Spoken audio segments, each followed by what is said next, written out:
Sweet, mate. Well, good evening all and welcome to episode 17 of the Huddy Hui, our first one for 2021, in particular with the first round of Premier Club Rugby happening this weekend. It's fantastic to have you with us, and it's good to see Adam Julian back from his travels. Adam, what have you been up to over the summer months? I've been on the road 52 days researching the history of the Black Ferns. It's taken me from Mamaku to Switzerland, the project of profiling every one of the 210 living New Zealand women's rugby representatives. A fascinating project in history. And next Thursday, her story, New Zealand Rugby Museum production launches, covering the history of women's rugby in this country. So wonderful to be involved with that. And this time of year, Brad, I love it. The sound of steel caps on concrete, the smell of deep heat and liniment. Rugby is nearly upon us. Very exciting. Well, it's been a while. This is probably the latest start, except for the exception of last year, Adam, where we started in June. But this is the latest start to club rugby in a while. We used to be having to start on St. Patrick's Day on the 17th of March. But we're really looking forward to it. There's some key matchups we'll talk about this weekend. But first up is our first guest for the Huddy Hui for 2021. He's recently made the move back to the Upper Hutt Rams, and he's good Silver Stream old boy as well. Josh Brown is our guest tonight. Josh, thank you for coming on the Huddy Hui, being our first guest for 2021. Awesome. We're just going to ask you, why have you gone back to the Upper Hutt Rams this season? Personally, I just went back myself because went back to play for home. Came back home. It was a bit easier for me to travel as well. So I was traveling between Upper Hutt and Lower Hutt, and in terms of work and having to fit that time, and it just wasn't working. So currently working over the hill in Wairarapa, so it makes it a bit easier, and I enjoy playing for Upper Hutt as well. Upper Hutt, the boys are the boys, and it's just a better team feel. What's the difference between the cultures of Upper Hutt Rams and Huddle Boys Marist? Of course, you played for the Eagles last season. What's the difference there between the two? Not much difference in terms of culture. Everyone's there to play rugby and have fun with the boys and play footy at the end of the day on Saturday. I guess the difference was they're my group, a bunch of people, the Upper Hutt boys, and that's just where I fit in a little bit more. And so I felt like I needed to come back home and put my boots on the new rugby field at Upper Hutt. So I'm looking forward to that. And how are the guys stacking up for this season? Upper Hutt has struggled to get towards the top of the Swindale Shield standings for a while now. Why will it be different this year? We've got an awesome coaching staff. So we've got Rob, we've got Rangi Kelly, and Tony McCashin, and those three guys, they come together and they bring all of us as a collective. It's not just one premier side. It's a squad of 48, if you like. And we work together, and we're working on our set piece at the moment and our structure. It's a fast playing rugby. So in terms of the teams that we're playing, we're looking at targeting the outer edges and the fringes a lot more, and using our outside backs instead of just punishing our forwards in the middle all the time. So Upper Hutt to play a vibrant style of rugby, where will you fit in? Because last year you were lock, you were loose forward, and you even played a game shirtless for 3 minutes against Maris and Pats. Yeah, well, I'm hoping just to help out where anything's needed, really. Well, play my game first and foremost, do my role, help the team out where they need it, and do my role pretty much. But in terms of myself, I think I'll be playing on the edges, stay on the edges a bit more instead of crashing and bashing through the middle. Use my pace a bit, so to say. So, Josh, how are the Rams looking this year? How is your pre-season games, and who are some of the key players that us as club rugby fans should be watching out for at the Upper Hutt Rams this season? Pre-season's been awesome, mate. We've actually been going on since January. So we started in January. It's been right through February. It's been about a group of 40 of us, and that's created a good culture between the boys. So we know where we're at ourselves, and we know what we need to work on. In terms of key players, you got your players like in the full pack, Eli Hunt. He's a renowned upper heart man, and he's an awesome footy player. He's someone that the younger fellas can look up to as well. And when the boys see him putting in the hard work, because he's not of age, but he's been around for a while, and those boys can feed their energy, and then they seem to feed off that. But in the backs, you got your players like Dan Shrivers, Tougher. Those two guys right there. Seeing them in the back line and just hearing their voices is something that helps out the team a whole lot. Avalon this weekend didn't win a game last year. That should be a straightforward start. Straightforward start, I wouldn't say that, Adam. It's you know how footy goes. It's generally on the day. I know we train Tuesday and Thursday for what we want to play, but it's if people want to front up and be there on the Saturday to play the game that we want to play. So Avalon, I give big props to them. They're a big team, big ball runners, and we just need to learn to stick to our game plan and see if we can beat them around the edges. Tell us a little bit more about your upbringing, Josh. You've been a part of the scene for a while now. Where did it all begin for you? Rugby began for me when I was about 11 years old. So I wanted to play age grade rugby, but I was obviously too heavy.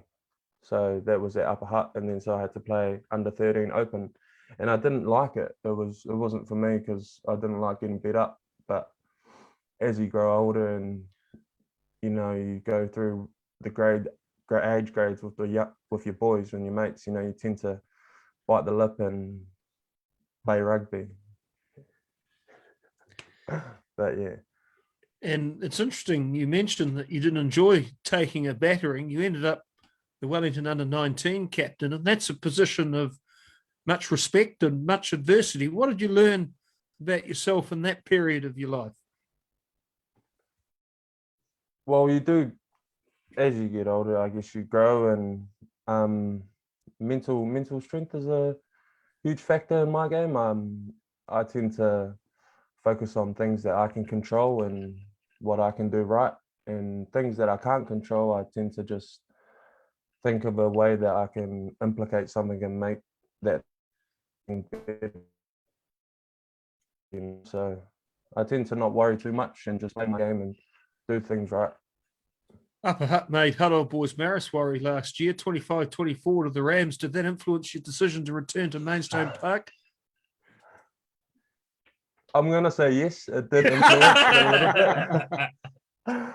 I mean, seeing the team seeing the boys after that win, it was massive for them. It was something that they were, I wouldn't say chasing all season, but something that, they wanted to put their teeth in this and, really give us a good go. And they did, and they won on that day. And big props to the boys, they deserved it. So, Josh, of course, you went to the great school that both of us went to, which was St. Pat's Silverstream. And of course, it's a fantastic school. And of course, you were the first 15 there. Tell us about your influences there at Silverstream. Who were some of your key role models, and in particular, your time in the first 15? Oh, school, Silverstream, like you say, it was everything for me. My 5 years there made me who I am, I guess, so to say.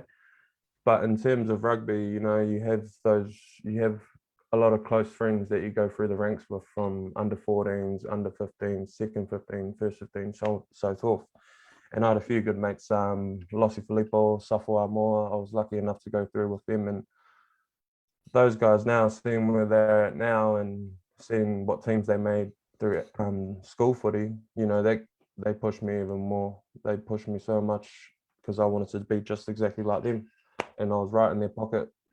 We were together and chasing the same goal, I guess. As schoolboys, we were young, we didn't really know what we wanted, but rugby was always a goal. Asafo Mua, 2 years out of school, was in the All Blacks. That must have been a very special moment for you as well, being his friend. Where were you when that happened, and were you surprised when it happened so quickly?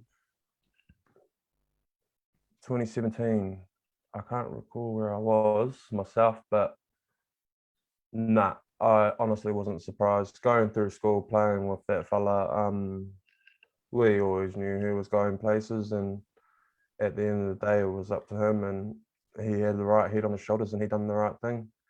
So I'm very proud of Asafo actually. After Silverstream, tell us about your post-secondary school rugby career and your time down south.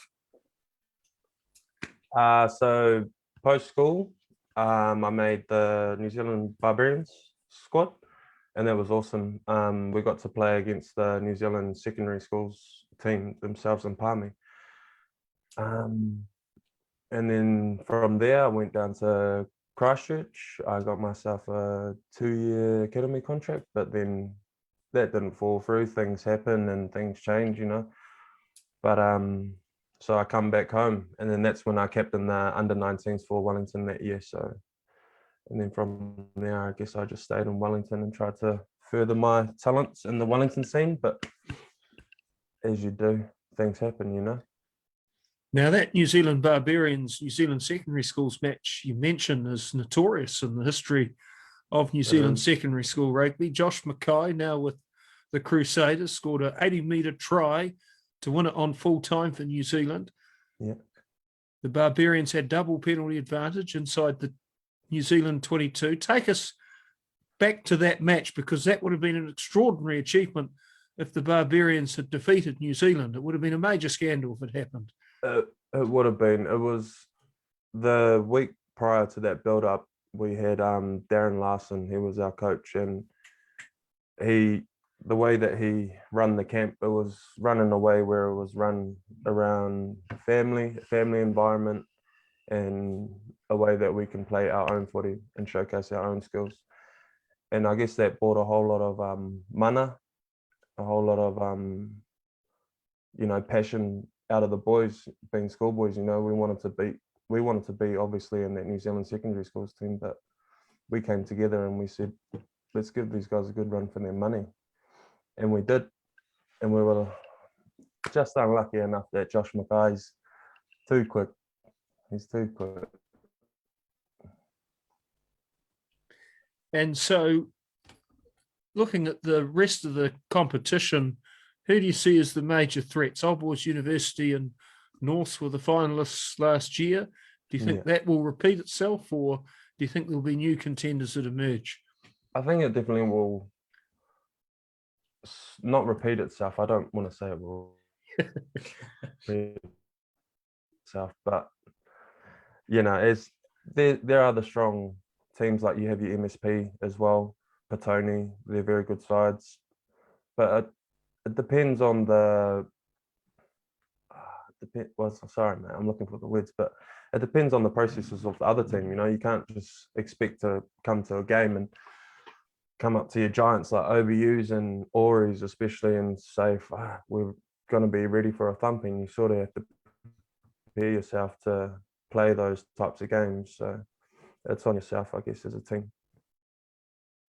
So, Josh, Maidstone Park, a pristine rugby field now, it's been given the full treatment, and they had a special time up there in February hosting the Hurricanes, and there seems to be many great things happening up there at Maidstone Park. Oh, there definitely is. The pasture's great. We're only allowed on a Saturday, but in terms of what it does for the community, it brings everyone together. Younger, it was you go to the footy game on a Saturday. Sorry, I think I just lost you there. Yeah, it was just a bit of buffering, that was all. So we're back now. So I can't see you guys, sorry. Oh, we can still hear you. It's probably a good thing. Yeah, sweet. No, it's all good. But yeah, there's even the Maidstone Park that's going down there, enough bringing people together and wanting people of Upper Hutt to be a part of Upper Hutt. Do you get what I mean? Yep. Are they? Yeah. Yep. No, that's good. Yeah.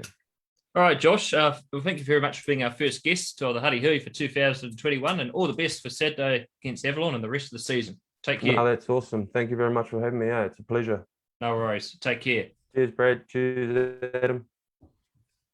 Well, Adam, a fantastic interview there with Josh Brown, a young man with a very promising rugby career and with plenty more to offer. He's a tremendous player, Josh Brown. Always aggressive in the tackle, brings plenty of enthusiasm to his performances. There goes the microphone. We'll tell you why. Josh Brown would soon. pummel that microphone too. You just plug that back in there. Some technical difficulties to begin the season, but that's all right. It's a long season here on the Huddy Hui, and we're looking forward to bringing you a lot of entertainment this year. One of the reasons why is, of course, we've got this beast here. He's called Paddy. And of course, he loves cables at the moment, and that's why the microphone fell over. So you'll see him on the Huddy Hui a few times. He's our other guest, aren't you, Paddy? Yeah, there you go. Go play with your toys. He's got a lot of sense. He's trying to cut me off already. He's not the first person to do that. And so, very much looking forward to Upper Hutt versus Avalon. That was actually a game we called last year, Terry Farrow Memorial Cup at stake. Terry Farrow was an ex-military man. Get away, dog. And he wouldn't put up with that sort of behaviour, Terry Farrow, would he? So Upper Hutt actually won that game last year. It was 31-17, and they were up 26-0 in 20 minutes, but they came steaming back, did the Wolves, and almost caused a major ball over. Upper Hutt, seemingly, though, Brad, on the rise again. They had some turmoil out there a couple of years ago. They brought in a special committee to resolve some of those issues, and you were there for that Hurricanes Chiefs pre-season fixture, and you liked what you saw.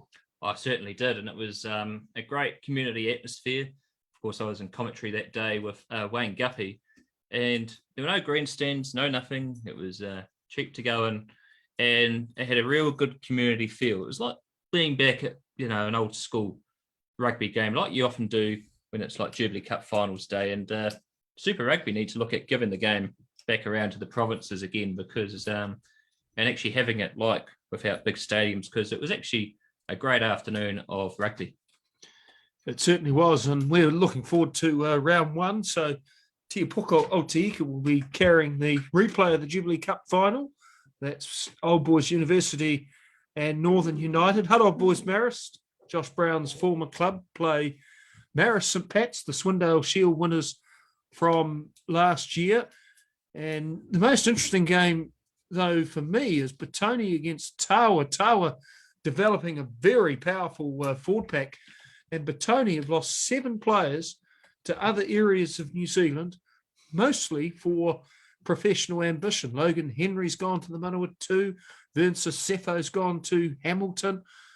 And 3 of their players have also embarked for the deep south of Dunedin, playing for Harbour. Well, that's right. Petone have well and truly lost a lot of key players, Adam. But they've also gained quite a few. And of course, they've got the very impressive Riley Higgins, who was on the first 15 last year for St. Pat's Silverstring. And he's, of course, in the Wellington Academy. He's a player to watch. They've got some good young players coming through. Of course, look for Tim Mannix's son to be possibly playing a few games as well for the Petone side.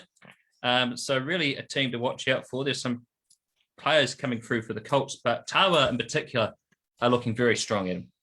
Almost as frisky as this dog. There he is, Paddy. So we are looking forward to the Swindale Shield beginning, and Brad will be at a game this weekend as well. Oh, yes, I haven't decided which one I'll be going to, but there are some really mouth-watering clashes, Adam, on the line. Of course, you're with Tia Puko calling All Boys University and Norths in particular, Adam, have also lost a lot of players in the pre-season, but they've also gained the Jubilee Cup player of the match from last year. Well, that's right. Dale Sabag has left Old Boys University. He's now with Norths. He was the Jim Brown Memorial Medal winner last year, made a sizzling break from halfway, which engineered that memorable Sam Reid try. Sam Reid, the Billy Wallace Best and Fairest Award. I heard he only finished celebrating yesterday. Looking forward to seeing the Garden Gnome in action this season. Sabaga, big addition for Norse because they lost Sam Clark, who had such an outstanding season last year. 2 tries in that demolition job of Batoni in the semi-finals. Not such a memorable final for young Sam, now with University in Dunedin, but he was a good young prospect, unfortunately lost to the capital. But Norse, they've lost a plethora of talent. Lossi Filippo has departed. He's been a mainstay of their midfield for a long time. And they've also lost Gerard Patatoa, the Sports Illustrated prop. He's gone to Australia. And also Bruce Koika-Peterson's gone down to Otago too, Adam. So that's another big loss there too as well for Norths. Bruce Koika-Peterson actually shared the Billy Wallace Award with Sam Reid last year. He got a run for the Wellington Lions as a hooker. He's mostly a flanker, of course, played Wellington Sevens for a number of seasons. And he's going to go to Dunedin and have a nudge at professional rugby. And really, he deserves that, Bruce, because he's been a consistently outstanding performer for a long time. He certainly has. So let's go through your predictions for this weekend. Adam, Marist St. Pat's or Huddy Boys Marist? That's a juicy match, that one. I think Marist St. Pat's might just have an edge in the forwards. And I've got Marist St. Pat's too as well. The referee for that game is Jamie Fairmaid. Avalon versus Upper Hutt Rams, and referee is Ryan McLean. It was a miserable season for Avalon last year, but there is cause for optimism at Fraser Park. However, Upper Hutt looking strong with Josh Brown explaining a fast game on the edge to be the key to their success. Yes, and I'm going the Rams on that one too as well. Here's an interesting match over at Kilburnie Park, Adam, the Battle of the Eastern Suburbs, Paniki versus the Axemen. That will be an interesting game. Porniki, very strong in the pre-season, good 19-5 victory over Wainuiomata last Saturday. Wellington, though, have picked up some good players. Young Rory Woods at lock is one to watch. He was injured most of last year, but Rory really is a top talent, and I expect big things from him this season. Haitaito Park, not the easiest place to go in round one, but Porniki to battle gamely for victory in that encounter. And I've gone Paniki for that one too. Here's one that will impress Jack Travella, Joville versus Parramatta Plymouton, and Matt Thomas is the referee. Well, that game in the last couple of seasons has been epic. 3 points in each meeting last year. Johnsonville really finished with a flourish last year. They almost toppled Marist St. Pat's. Late Andrew Wells conversion gave the Hawks the victory there, and I suspect the Hawks might be cheering again in that one. Yeah, and I've gone Jayville too, and apparently Jack Travella reckons Paddy's a Hawks supporter. We'll find that out on the weekend. Also, the big one, Norths over you. You're calling that game. Daniel Magnan has the referee. Is the referee. Well, Old Boys University historically start the season much stronger than Norths, who lost their opening 2 matches in 2020. Old Boys University, once again, looking very strong, and I suspect they'll win that one narrowly. I think so. There'll be a close one as well. OBU just to sneak in. Of course, Tao Batoni, Jack Sargentina has that game. Is the referee for that one. Size, power, mobility. The Tawa pack looks formidable this year. Akira Ioane has matured at lock. They've got massive size with the likes of Sitivini Pahango there. I think Batoni will struggle at Lyndhurst Park. Yep, and I've given Tawa that one too. And the last one, well, this is always a juicy encounter over at William Jones Park. Wainuiomata versus Oriental Rongotai. Andrew Lawler has the game. Well, William Jones Park was the site of the most memorable game last year when Trey Moo scored the try from the end of the world to beat Batoni. Wainuiomata looking pretty strong. Jordan King's there at halfback. Ruben Love away with the Hurricanes 20s, but he'll be on the periphery of selection this year. The first Hurricane born in the year 2000, Ruben Love. Terry Timo and those old war horses are back. Auries, though, new coach, Mason, who's a very popular figure and did such a sterling job with the women. I did hear he asked Aisha Levy-Ainga to play for the men, but she's not available. She'll be tearing it up in the women's competition. Auries always well-led, aggressive pack, the likes of Luke Taualupe to the fore. I think Wainui might just edge that one, but it'll be close. It will be close. I've gone Oriental Rongotai And I've seen Malachi Unasa has gone back to Oriental Rangatahi this season. And 2 seasons ago, he was a star for Oriental Rangatahi. A quality player, Malachi Unasa, strong fend, searing pace, expert defender. He was top of the try-scoring stakes almost a couple of seasons ago. Be great to see him strutting his stuff at William Jones Park. Well, it's an exciting weekend for the Swindale Shield. Not often do we get such high-quality games first up. We're really looking forward to that. And, of course, it's good to go to something that isn't Super Rugby for a change, Adam. Next week, of course, we've got a rather interesting Huddy Hui next weekend. We're going to be on the road, aren't we, Adam? We are in Palmerston North, as I mentioned at the top of the program. There's a very special rugby museum exhibition called Her Story launching. It's the celebration and history of women's rugby in this country. The Black Ferns, 5-time world champions, the Black Ferns Sevens, silver medalists at the Olympic Games, Commonwealth Games gold medal winners in 2018.